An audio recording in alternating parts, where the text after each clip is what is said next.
Say sadhu, sadhu, sadhu.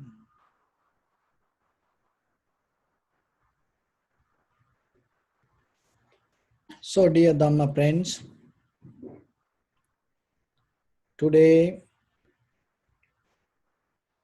is Independence Day, and at the same time, it is Asala Full Moon Day, and this is the day that Buddha gave his first sermon. Well-known, one of the best sermon that all over the world, the most of people study, Dhammacakkappavattana Sutta. And so in this first sermon, Buddha summarized all the teachings that he used to deliver. So when it comes to this sutta, so as you know, as Prince Siddhartha, he had a very luxurious life. And then from there, he went to very hard, difficult, ascetic life. So when he had the luxurious life, he always thought, giving the ultimate satisfaction to this body, this mind, these emotions, feeding to emotions, go with the desires, will bring kind of like a liberation to life. But still, after he saw how the people get old, and how people get sick, and how people die, and he anymore didn't believe that path. And then from there, he started to practice all the ascetic methods. In these ascetics teachings, then they used to believe the whatever the come as sensations, that everything is very bad. So then as much as you detach from the world, and that way also he couldn't find anything. Then he started to recognize himself, and went to the extreme level of desires. He didn't find any satisfaction, and went through all the difficult ascetic methods and didn't find anything. That experience itself brought him to the middle. So when it comes to middle path, then mostly we think, oh, you can do little bit sensual pleasures, and you can practice little bit ascetic methods, and then you mix these two together, and then it comes the middle path. That's what most of people say. You don't need to be too much happy, you don't need to be too sad. And in the middle, you stay, and then you can come to the middle path. So just remember that giving kind of like a satisfaction and giving kind of like a ascetic methods, that both still you are in the path that go through the samsara. Because it is not mixing these two things going to take you out of it. There is no method. Mixing these both take you to the samsara. You giving the satisfaction, not too much, not too suffering, not too much satisfaction. And you stay in the middle. Staying in the middle like that, if you think that is the middle path, you're not going to be too angry, and you're not going to be too nice. So, and then you think it is the middle path. That is not the middle path. And I don't know from where that this idea came. It seems like people hot and cold, mix together and get the right temperature for them to have shower. They think that kind of like a middle path. That is not the middle path. The middle path itself is a completely new method. And as you know, that eightfold path, that everything Buddha mentioned, right. So in the conventional life, if you just go with one thing, even when it comes to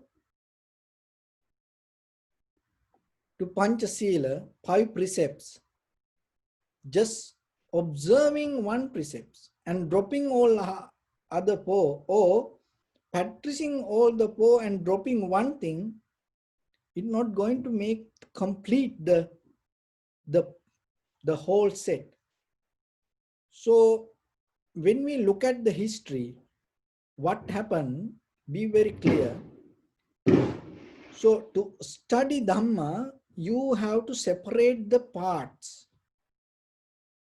Study the Dhamma, you have to separate the ideas in the sutras.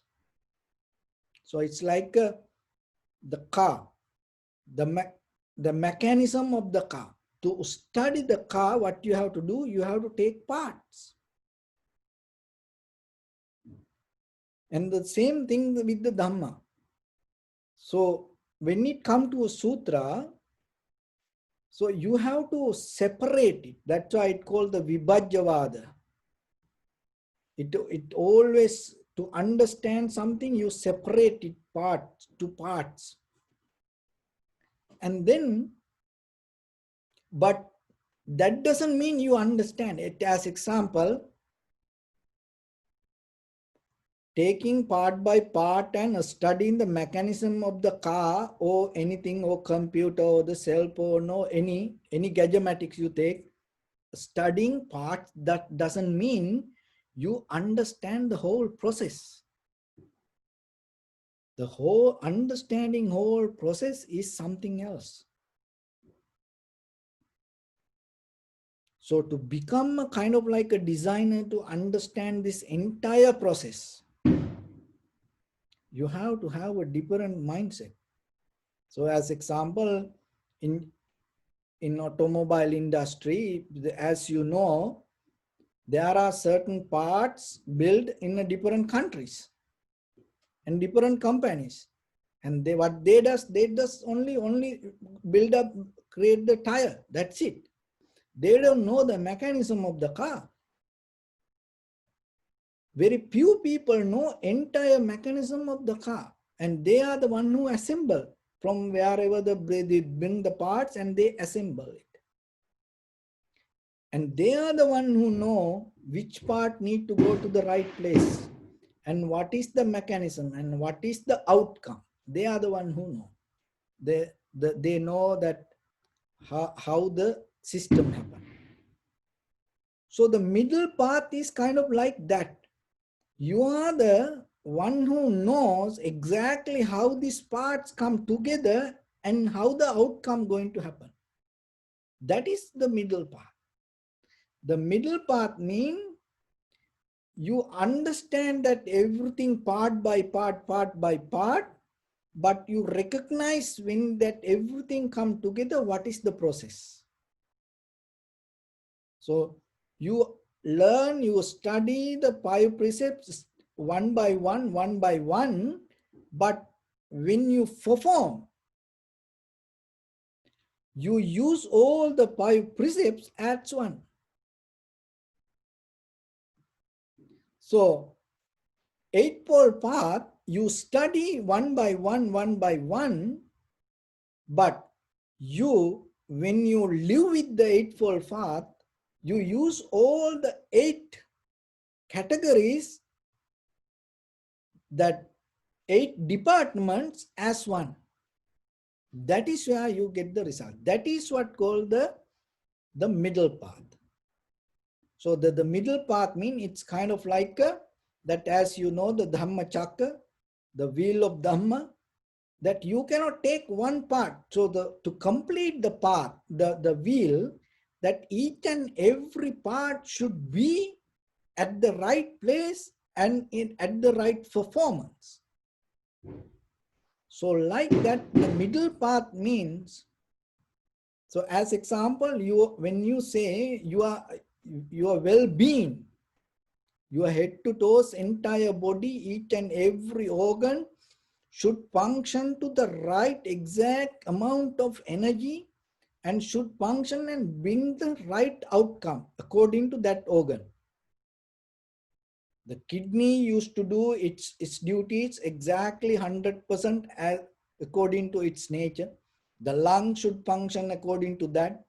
So like that, it should have its own, hold the its own nature. And in case if it is becomes something else, then it's not going to work. So then when it comes to Dhamma, when you study or when you learn, even when yourself, when you perform, always remember, learn to get as one. Don't, it is okay to study separate, but when you perform, you have to perform as one. So I give a little example from day-to-day life.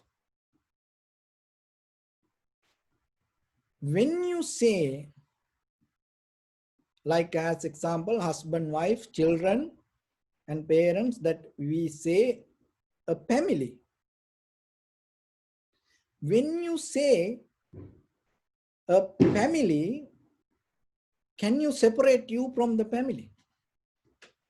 Because you are inside the family. You have to take each and everybody as one. So in case your children start to say, I do whatever I want, and the husband or the wife say, I do whatever I want, and the parents say, I do whatever I want, if they start to separate, and according to the age or like that, if you try to separate them, so what entity you going to get as family? So look at the house, the very mechanism of the structure of the house. When you say house, when you say a house, which part you going to mention? Window, door, or all the roof, or the walls, foundation? When this everything come together, you say a house.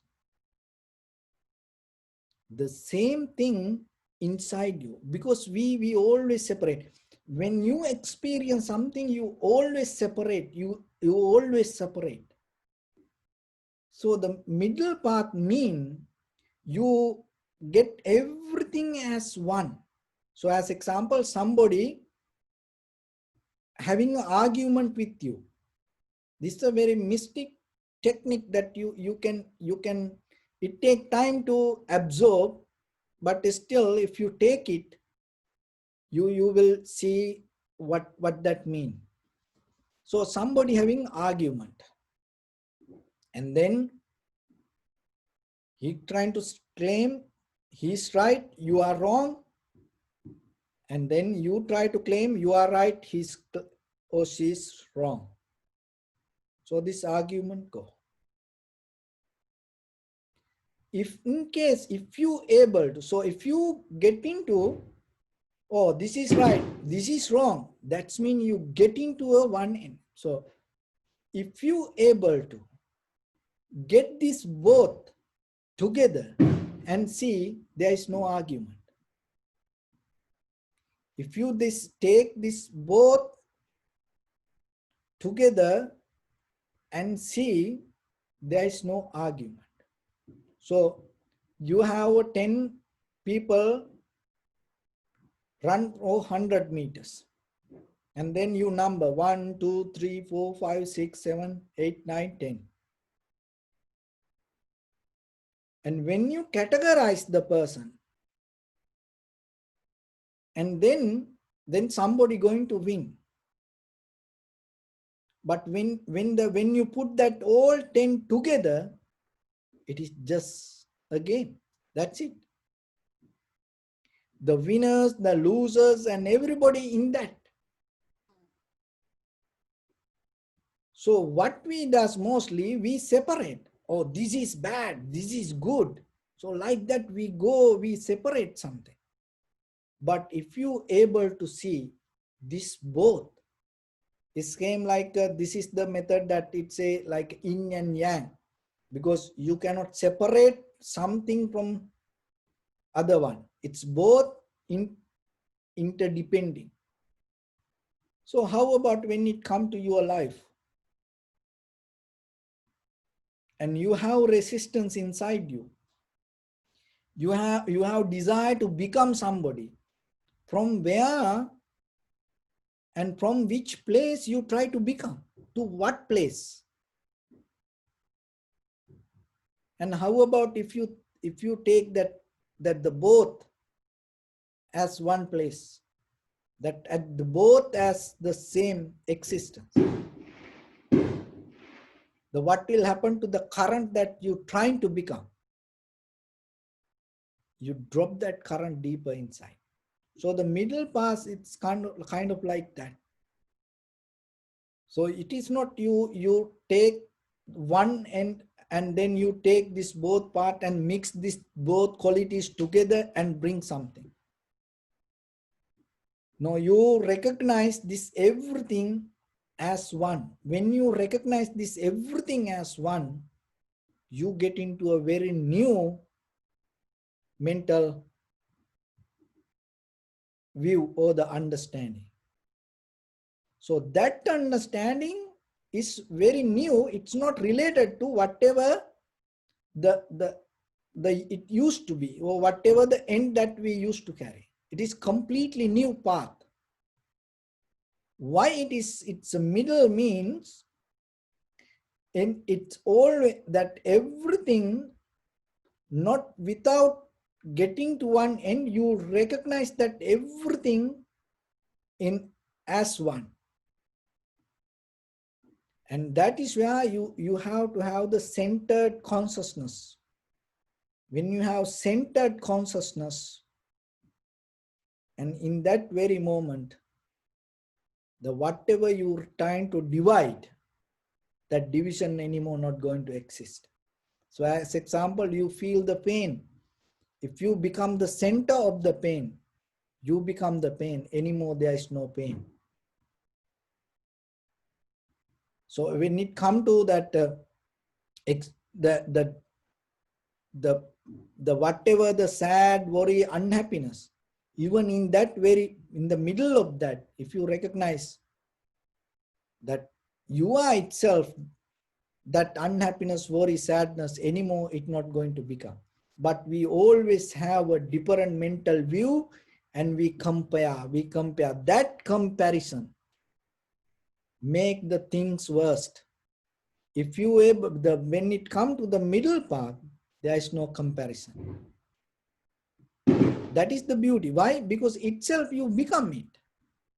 So as example, when you mention as a game, like there in that place, there is no winner or loser. Winner or loser come as a result of comparison, compare. But it's more than the game that you can use like a play. So when you say you playing soccer, that doesn't mean you are a winner or loser. So like that, our in day-to-day life, mostly when it comes to the Dhamma, we try to recognize part by part, and that Sila, Samadhi, Panya, oh, I do only tranquility state, I can only practice uh, generosity, I cannot practice any rituals this time. So like that we divide things. Without dividing, try to get all the teachings as one. And whatever the method, whatever the things, if you practice, if you see any categories, 5 hindrance, 5 aggregates, so don't try to practice one by one. So whatever you see, start to get and absorb and use it as a one, then you will see something else. Why this categorize? Just to study. But what happened on the way, that the study part itself we hold and we lose the very meaning of inside this. And now we just go with the numbers everywhere like that. This is 1, 2, 3, 4, 5. That's it. And we think that is the Dharma we study. Oh, eightfold path. Oh, this is what right view, right action. So like that we go with it.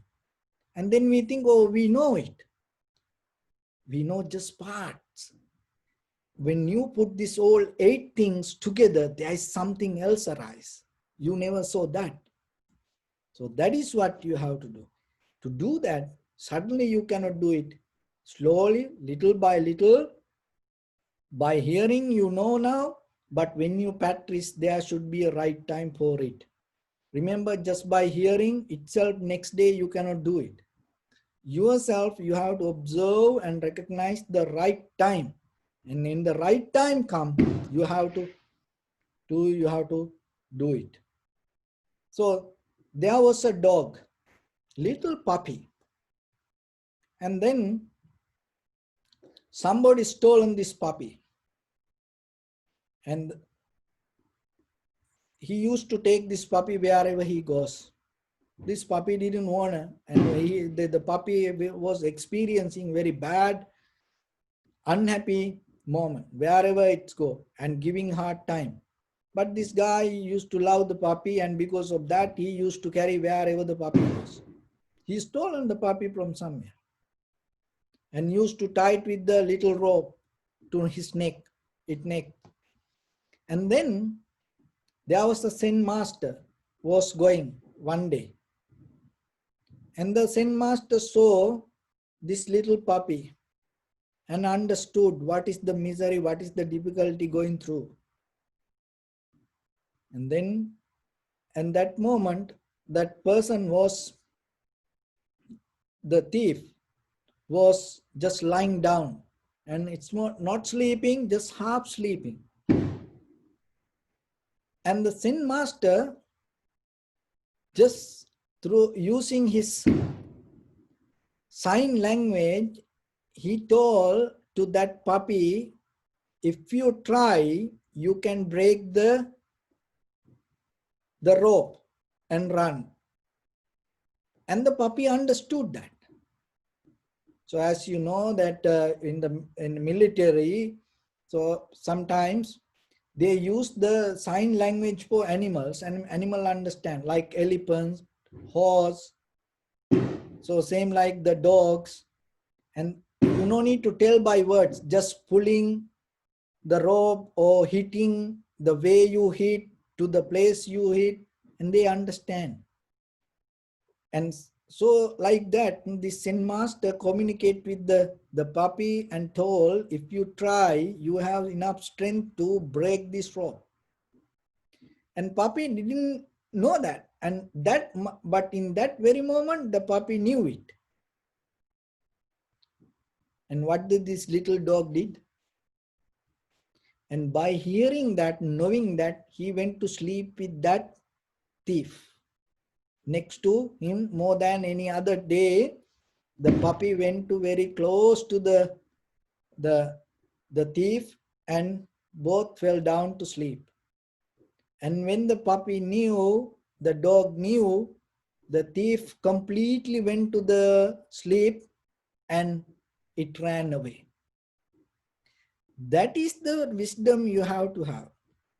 Just knowingly something in that very moment you cannot apply. You have to just know, once you know that, you have to wait till the right time. That is the wisdom you have to know. And sometimes we know things and right away we try to do, right away we try to experience it.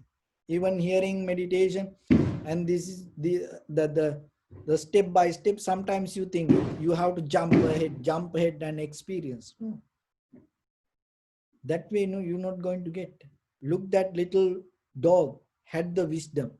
Once it knew what to do, it was not hurry. Why? Because it was waiting till the thief went to deep sleep. Otherwise, what will happen? If we try, maybe the thief wake up and catch it. So then yourself remember, the vipassana are the same. And when it come to understanding, mean to understand everything as one, you have to get into the right mindset. Otherwise, you cannot get. So then you study part by part, whatever, but remember to recognize everything as one. Whatever the incident happened, don't separate. It is okay to separate and understand, but you have to have capacity to develop the whole incident as one. And even in a family, don't try to separate. Try to be as a family, as everybody as one. And in the society, it's a country, in the world, in the universe. Don't try to separate. Try to be this with everybody as one. Then you will going to see something different. That understanding is going to transform you to different kind of experience. That experience is not belong to conventional. Why? Because the conventional life always related with the positions, space, time, name and form, or like that. It always divide. But if we go with the divisions, you will never understand what is middle path. The middle path means you come out of the divisions and you look from above it. So with that, I bless upon everyone with this good practice. May all of you be well, happy and peaceful. May no harm come to you. May no difficulties come to you. May no problems come to you. May you also have the patience, courage, understanding and determination to meet and overcome inevitable difficulties in your life. During this time period, may everyone stay healthy and safe. And finally, may all of you attain supreme bliss of Nibbana. Sabbityo vajjantu sabbarogo vinazzatu mate bhavattantarayo sukhi digayuko bhava. Ittavata chammi sampadam punya sampadam sabbe devanumodantu sabba sampatti siddhya. Sabbe bhutanumodantu sabba sampatti siddhya. Sabbe sattanumodantu sabba sampatti siddhya. Idamme punya kammang asavakkaya vahangotu sabba dukkha pamuncatu. Bless you.